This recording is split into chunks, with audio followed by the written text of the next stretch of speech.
What's going on, guys? My name is Alex Ralph, and today I want to talk to you guys a little bit about how I categorize and organize my footage, as well as a little bit of my workflow.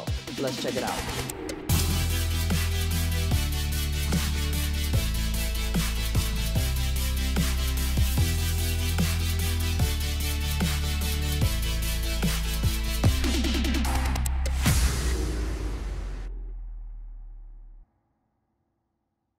The first thing you guys need to know is you need a hard drive. It doesn't matter what kind of hard drive, it doesn't matter how big the hard drive is, but you need a hard drive. The last thing you want to do is start dumping all of your footage onto your machine, your computer, your laptop, whatever it is. Don't start dumping it all in there, because eventually it's going to overflow and it's going to start slowing down. This here is a LaCie drive, one of those rugged drives. They're very, very popular. I've had a few of them, but I've come to love the G drives a little bit more. G technology drives. That's kind of my go-to right now. And I've got two plugged in over here. You probably can't see them, but they're down there though. I usually go with like a terabyte hard drive, but you can go bigger, you can go a little smaller. Just depends on your workflow and how much you need, really. But let me show you how I kind of organize and categorize the footage that I kind of pick up when I'm vlogging or shooting photos or videos. So basically, as you can see here, I've got my two hard drives that I got plugged into the machine, one of which I don't use anymore, but I still get photos and videos from it every now and then if I have to go back into older archives. So I have that one labeled as 3 2018 through 8 2018, because that's as much footage as I was able to fit into that one, and everything else I kind of got in this one. I just left the generic name on there. But basically, when we go in here, you see I've got several folders, and they're all subcategorized as well. So we're just going to go into today's subject of footage. So I got the archive, or as I like to call it, the A archive. See what I did there? Like AR, Alex Ralph. See what I'm saying? But so I've got the A archive. And then in here I got a 2018 and a 2019 folder. If you go to 2018, you'll see I've got a bunch of different folders for a couple of different months there, and so on and so forth. But we're just gonna go to, or rather actually what I wanna work on is in 2018 actually. So we got in there, you go into December, and I find here I've got Steve's friend wedding. I don't remember their names, honestly, so I apologize for that. But nonetheless, it's the video I'm gonna work on. Sorry about that. But yes, we click in there, and then I categorize them by camera as well. So you got the 5D Mark II and the 7D, both of which I used for the videos. If I was looking into photos though, let's open up my older hard drive. You can go here, the Alex Ralph folder. Let's find a random Steph bridal shower, July 30th. See, here I categorize it by 7D 24mm, 7D 50mm, Phantom 4 Pro, and 5D Mark II. So you can see I got a bunch of different categories. I can go with photos and videos. Like, I kind of keep everything very, very subcategorized. So no matter what it is that I'm looking for, I can always find it. I can always, some people get annoyed. They say that I just have too many folders to click through. Me personally, I think it's organized. I think it's just the way to do it. I mean, of course, I've got a few random snippets and clips around there, but when it comes down to it, look, 7D Chris, that's what he was using. 7D Main, what I was using. Oh, jeez. Okay, we're gonna have to take a break. Sorry about that. Had to take a quick break and put the baby to sleep. It was actually more like a 2-hour break. She had some soda earlier, so that was difficult. But back to the tutorial. Where was I? I don't quite remember. But let's just get right into the other part of this. So I'm pretty sure I explained how I categorize and situate all of my footage.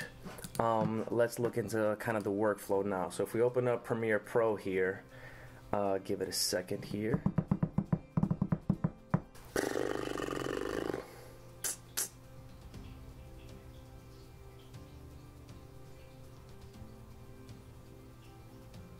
There we go. Okay, so let's start a new project. We're gonna name it, let's just go Steve's friend wedding. Sure thing. And yeah, let's just, okay, open it right up.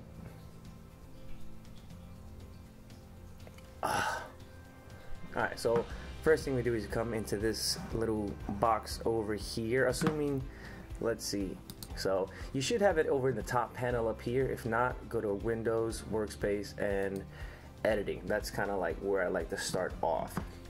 So you come into this here, this is called the project bin, and you double click in there to import your files. Open up your hard drive where you have the files you're looking for. For me, it'd be in the A-archive 2018 December, Steve's friend's wedding. And personally, I just take both the folders or whatever folders I have in there that have video, and I import the folders individually, so I can kind of have some sense of organization here rather than just all the files kind of laid out. But I do that because I have the two separate cameras that I'm shooting with, so I want to know what footage is coming from what cameras. Okay. Oh man, I need to upgrade my RAM.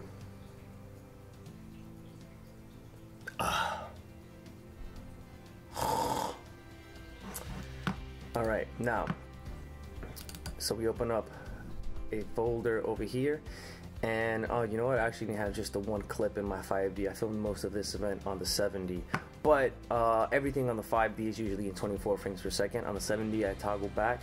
But if we just take this clip and drag it into the timeline here, then it'll pretty much begin its own sequence, and that sequence will coincide with the frame rate of that video clip. So if you import, if you drag a clip into the timeline that was shot at 60 frames per second, then the sequence will start off at 60 frames per second. So the clip that I just dragged in was 24 frames per second. Anything else I put in after that it'll stay at 24 frames per second. So it won't toggle back and forth. Once you drag that first one in, it stays there, and you can move on from there. Okay. And then you pretty much you go from there. Like, I just kind of, it's the basic kind of sense of it. You know, like I start sifting through my clips. Oh, actually what I like to do is I'll begin a second sequence. Make sure, I don't know why it's 720, 1080, 24 frames per second. And I'll drag this sequence to the bottom here. Now I have two different sequences to work on. Basically what I'll do is I'll start double clicking on each clip, and I'll sift through it. Oof, that is loud. I'll start kind of sifting through it and see what parts of it I like. So like, I kind of like how she waves here, and it kind of come in right there with that quick turn, right? So I kind of like that's just a random clip. So I'll go right around here, and I'll hit I on my keyboard to set a marker, drag it over to the end of this, maybe right there, and I'll hit O. So you set your in and out points, then you can just click on the video footage and drag it down into the bottom sequence. So although that might not necessarily be